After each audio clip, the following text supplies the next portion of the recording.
Hola a todos, Depósito Sonoro presenta Pelican, Doom City Fest 2026. Estamos con Trevor Braw de Pelican.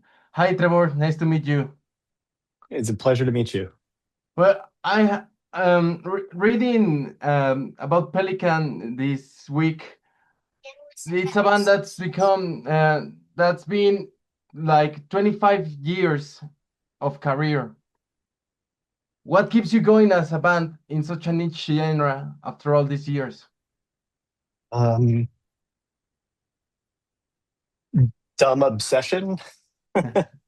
We don't know what else to do with ourselves. It's compulsive, maybe it's not healthy. But creating music is it's sort of a sacred space in our lives. And it gives us something that we can't get from any other facet of our lives. We of course derive a tremendous amount of satisfaction um, and wholeness from family and from work and stuff like this. But music is a form of self-expression that taps into something that's so central to our being that we can't get there any other way. Yeah, and there's also difficulties along the way. 25 years feels like heavy terrain. Why, when you first started your project, I listened to Tusk also. What, why did you choose the distortion of the guitars, the distortion of the music as the way of your expression? Um, I think that well, not to get too overly psychological about it, but I don't know how else to answer the question. I think there's a sense in distorted and angry music of trying to find a release for the negativity that we feel, the anger, the frustration, the sadness. And it's not about celebrating those feelings so much as it's about finding a way to express those to create a space for positivity, sort of like a cleansing process of burning off those negative fuels to create something warm and positive. So I think, yeah, a distortion is really about, right? It's about like Yes. taking that pure signal and scorching it and turning it into something, burnt and crispy. And yeah, I think it sort of taps back into that sense in a way, that quest. Beautiful. That's why the first band, well, this the Tusk was all of aggression, raw, pure energy, right? Raw. I saw the Definitely. basement performance. Like we don't have any future left. We have 80 days left. No. Yeah, we were a very destructive band. We left a path of destruction in our wake. We had to pay for a lot of PA speakers and microphones along the way. So how does that transforms with such a raw experience to more contemplative, more soundscapey sounds, and more like an introspect music? Tusk was really about an embrace of chaos, sort of like harnessing the chaos of modern life and trying to create a mirror for it. And I think the embrace of chaos and speed can only take you so far. And at some point, we just needed to have some space to kind of take a breath and um, I don't know, get a clearer sense of ourselves. And I think that's what Pelican represented. We were starting to get more into spacious, slower, expansive music. And so we started creating music in that vein as almost sort of like a foil to Tusk when we started, because it's three members in common, Larry, Laurent, and myself. And also just like Laurent played bass in Tusk and he's a guitarist by nature. So he wanted to have a creative outlet that gave him more space to be a part of the process. How you came together with that sound? You were like, oh, this is the limit. We have to try experiment other sounds. because the demo of 1999, it's that you have songs that are 30 minutes, 30 seconds long, and then in the first EP of Pelican, you have this mammoth track, these 12-minute long songs. How do you embrace that sound? I mean, it's just a different expression of extreme, right? We were, I think we're all fans of so many different styles of music and so many different styles of bands. And like grindcore is one thing that we're into. And obviously, even Tusk, even if we were a grindcore band, we were into things like noise and no wave, bands like Arab on Radar. We would constantly talk about the Stooges and stuff like that. And obviously, we were just manifesting one type of expression of those influences. And one of the things that we were really into when we were starting Pelican was the first Goat Snake album had come out. Uh, I was getting back into Godflesh after taking a few years away from them, and yeah, we were just. I mean, those are just. I think it all taps into the same thing, that quest to find something that um, speaks to that deeper sense of frustration, but it's just a different path to that same ideology. And that brings me the feeling of, well, you are an instrumental band, but in this latest EP, you have a new collaboration with vocals. Mhm. H- How that happened?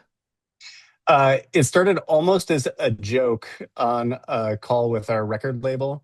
The jukeboxes from like the 50s and 60s, they would have the 7-inch where it would be the vocal version of a song on the A side, and then Ah, the flip of the record would be the instrumental version. So we the knew that we side were B. going. Yeah, exactly. The B side would be the instrumental, and we were planning to do a 7-inch of the song "Cascading Crescent" before "Flickering Resonance" came out, before the album came out. And on a call with the label, we were talking about just doing it as a one-sided 7-inch, and Jeff from the label said, "Well, what if we did the inverse, the opposite of a jukebox 7-inch, and we put a vocal version on the B side?" And we said, "That's a very, very funny idea." But we were also 1 week away from the production deadline for a 7-inch. So we were like, who could we find that would be able to make a compelling vocal version within a week? It's impossible. But we put a list of names together, and my friend Jeff Rickley from Thursday was immediately interested and said, "Hey, I've got a day off tomorrow. I can write lyrics tomorrow, and I have a day off 2 days from now. I can record vocals." And it was like, that doesn't seem possible, but he did it, and it turned out much better than we could have ever anticipated. So we did the 7-inch, and it was on the B side of the 7-inch, and there were 500 copies of it. It was very limited. But we just liked the song so much. And then we had another leftover song from the album. So we were like, let's just put this EP together so that more people can hear this song, because we thought it was so fun. Yeah, it says like the official release, right? Yeah, that's right. Is it different from the 7-inch, the one that we have on the EP, or is the same? It's the same. All right, all right. And also, I was reading that this EP is more like I will not say leftovers of the last album, but songs that needed their own atmosphere, their own space. Oh, what do you decided to bring this EP, select these songs for this EP, or leave it out of the record? I think when we recorded Flickering Resonance, there were 9 songs, and listening to the mixes again and again and again, it felt like it was just a slightly too long. And so to streamline it, we decided to cut a song, and we ended up cutting Ascending just because it felt very different tonally from a lot of the other stuff on the album. Uh, Parts of it are much darker than the stuff, many of the album tracks. It just felt like that was a song that interrupted the flow of the album. But also, we're very proud of the song, and because it's so long and covers so much territory, it seemed like it could really stand on its own. So we decided to give it its own sort of release, and then, of course, having that vocal version of the Cascading Crescent that we wanted to share more widely. And then we came up with the idea of also adding Adrift and Tending the Embers, which are two songs that we recorded and self-released digitally two years ago, 2024, yeah, before we had signed with Run for Cover. So that just made it more of a complete package. And we didn't even realize that like many people had missed those two songs when we self-released them, because we see it again and again in the reviews that people are like, oh, these are such cool songs that we never heard before. It was like, well, they were out there. It was just people weren't paying attention. Oh, So congratulations for both releases. thank you. So, what do you think? How's been the reception of the vocal track with the public? You being an instrumental band. Uh, Everybody seems very supportive. Nobody's been offended. So if anything, we were nervous that people would only want to hear that version because Jeff does such a good job on it. But yeah, we haven't heard anything negative about it. Nice. Well, Only positive words. in recent years, post-metal and sludge have increasingly intersected with other scenes such as drone, doom, ambient, and experimental music. What current sounds, artists, or movements do you feel are influencing the way Pelican thinks about music today? Oh, I don't know. I mean, like all four of us are very different music listeners. So it's hard to say. Like I know, like for instance, Brian the other day sent to the most recent Gibbons album. Yeah. She was the singer of Portishead, and I listened to it today. It's fantastic. It's a beautiful album. Um, Meanwhile, like uh, Laurent sends me the widest range of music I can possibly imagine, more Bandcamp links than I can keep up with. He's always digging into whatever's going on in like uh, cassette communities, whether it be punk, hardcore, or even yeah, black metal, all kinds of stuff. So I don't know. We're sort of all over the map in terms of music listening, and like all of us are really different. And I think that's part of what makes Pelican sound the way we do, is that there isn't any particular sound we're chasing or any one thing that any one person is into. It's just sort of a melange of different influences. How is the creative process? So everyone it's like jamming together, or I have this idea, I'm listening to this at the moment. Let's try it this way, or how is it? It's riffs. Most of the songs on Flickering Resonance would start from like a handful of riffs that Laurent or Brian would bring in, like a bass line or two. And then, yeah, we just come together and like start working on it. And a lot of it is intuitive. So, like, if I hear something Laurent's doing, I'll play something that seems to complement it. And then that might suggest a different way that it could go. And then it follows sort of its own evolution process where it just continues to evolve and grow as we play together. Usually the songs are pretty well written on guitar and bass before, or with this iteration of the band, the songs are pretty fleshed out on guitar and bass before we show them to Larry. But Larry is also a very meticulous editor, and he can tell us when things are working or when they aren't working. Nice. And quickly, for you at the moment, what were like maybe three bands or artists you were listening to during the recording process that influenced the sound? I think Hum is a band that I listen to a lot, that I think there's a lot of analogs to what we do. Um, Texas is the Reason is a band that I always think about a lot with regards to what we do. In terms of the sound, I'm trying to think what else might make sense. I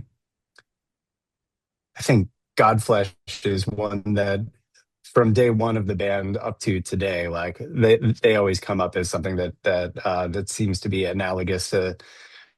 Yeah, there might not be that many analogs in sound between us and Godflesh, but I think there's a shared um, there's a shared ideology with how we approach sound. Thank you for your recommendations. Also, I want to jump to another topic Mhm. for the time. Give me your first impressions of your, well, what do you expect about your show in Mexico City? It's your first time, right? It is our first time in What are Mexico, your yeah. expectations and regarding this Doom City Fest? We don't know what to expect, but we're very excited. We've for so many years, for decades. I mean, we've been hearing from Mexican fans who want us to come down there. So we're very excited to be able to finally uh, share the music with our Mexican fans. And have you seen the bands that have played Doom City Fest in last years? hmm yeah, some and we've and the bands that are playing this year too. I mean, we've shared the stage with Yob, we've shared the stage with Primitive Man, so we're very excited to get to team up with those guys again. Yeah. And finally, regarding like the origin of the band, do you think that the maybe the political um, temperature, the political thing over there, since you are from Chicago, that it's a sanctuary city, have impacted in the sound of Pelican, I or you mean, have a comment about that? uh, insofar as the political situation makes us feel desperate and angry and yearning for hope all at once, those are very core elements of our sound. So I think the music is perhaps even more important to us now than it has ever been. What's the role of music today?